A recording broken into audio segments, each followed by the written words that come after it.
There, everybody. So on Wednesday morning, we woke up not only to the ultra-bigoted, racist, and woman-hating Trump as president-elect, we woke up to Vice President-elect Mike Pence, rabidly hostile to lesbian, gay, bisexual, transgender, and queer people, who as Indiana's governor led a massive attack by the state on LGBTQ lives disguised as religious freedom.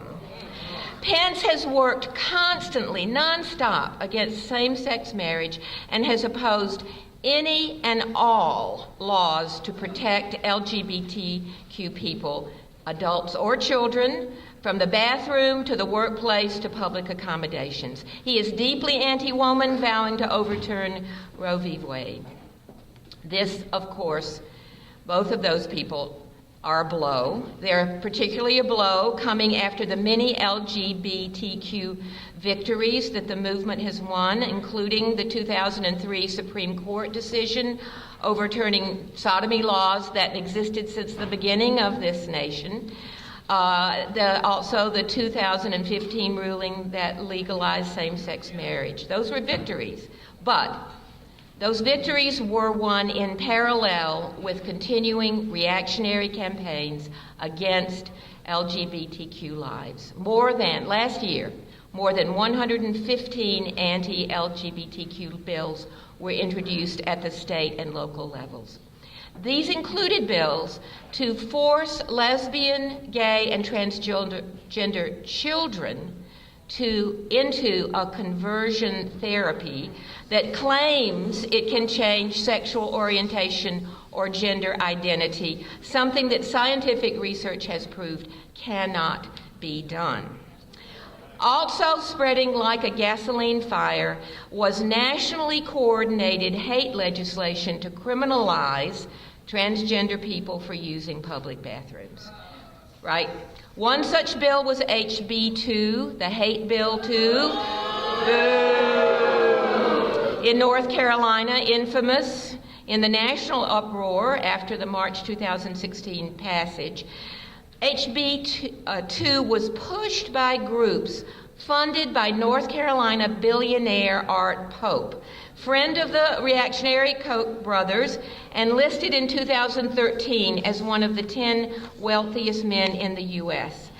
Pope is ideologically dedicated to free enterprise, which means no regulation of capitalism and no legal limits on the freedom of the owning class to exploit workers. So, it was no accident that the HB 2 law criminalizing trans people also, and this was not widely known nationally, that bill also revoked all North Carolina laws protecting LGBTQ people, made it much more difficult for all oppressed workers to file state claims for discrimination against employers, and stymied local governments from raising the minimum wage for some workers.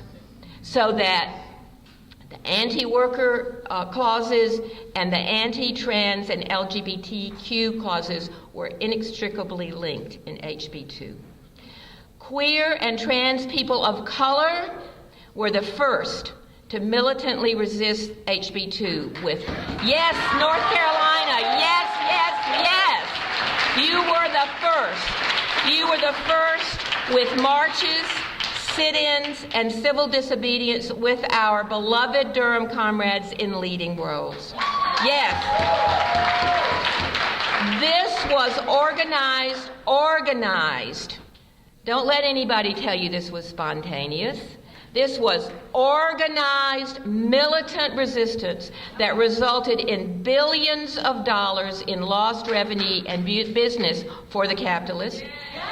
And it established a basis for interlocking unity in resistance. As Workers' World Party North Carolina organizers said in a quote from the party newspaper, the ruling class, quote, did not want to see a united front against homophobia, transphobia, sexism, racism, ableism, or any other issue plaguing the working class. They want to divide us using lies that make us enemies of each other.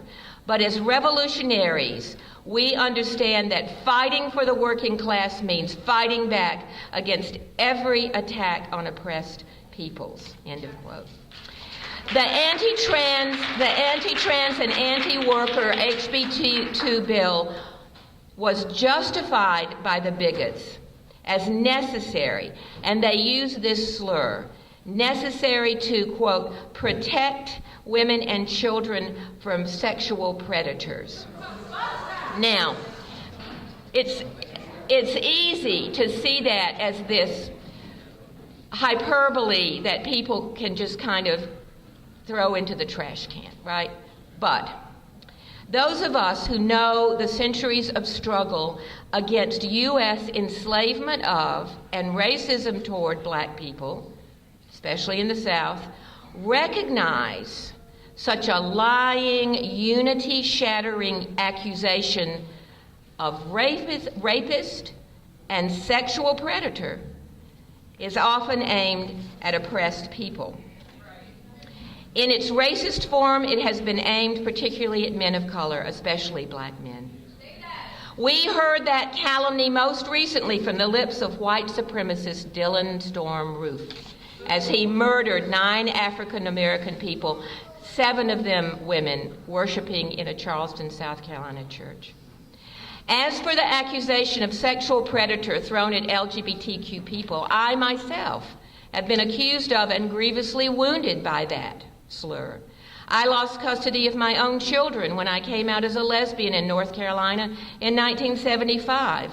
I and thousands upon thousands of LGBTQ people lost our children, our jobs, our birth families, and often our lives because of the bigoted belief that we prey on adults and children. Dividing the working class by exploiting fears and biased assumptions about gender or sexuality or a gender expression goes beyond a domestic tactic of the U.S. ruling class. In 2001, the U.S. invaded Afghanistan using the Islamophobic false flag of oppressed women to justify imperialist war.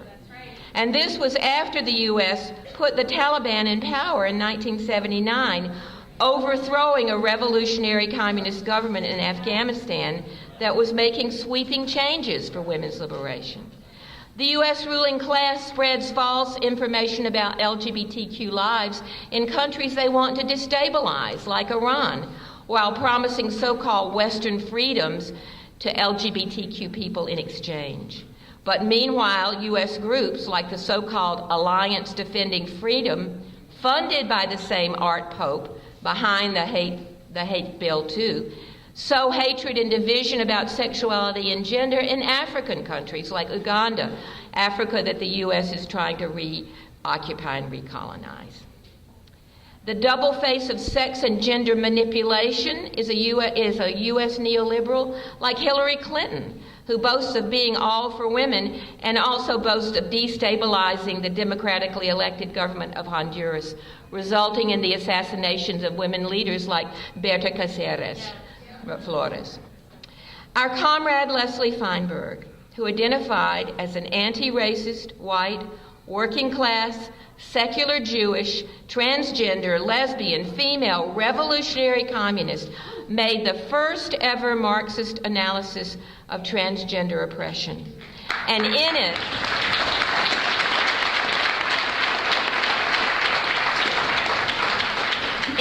Leslie showed how oppression against women, lesbian, gay, and bisexual people, trans and gender nonconforming people was linked and arose from what Engels called the world defeat of women and the division of humanity into classes. We have to smash a class society and build revolutionary socialism. To keep workers and oppressed peoples from uniting is the only way the capitalist class can stay in power. It is our struggle for consciousness about how to unite with each other, that is the most profound struggle of all. Onward together to socialist revolution. Onward together, onward together, onward together. Onward together.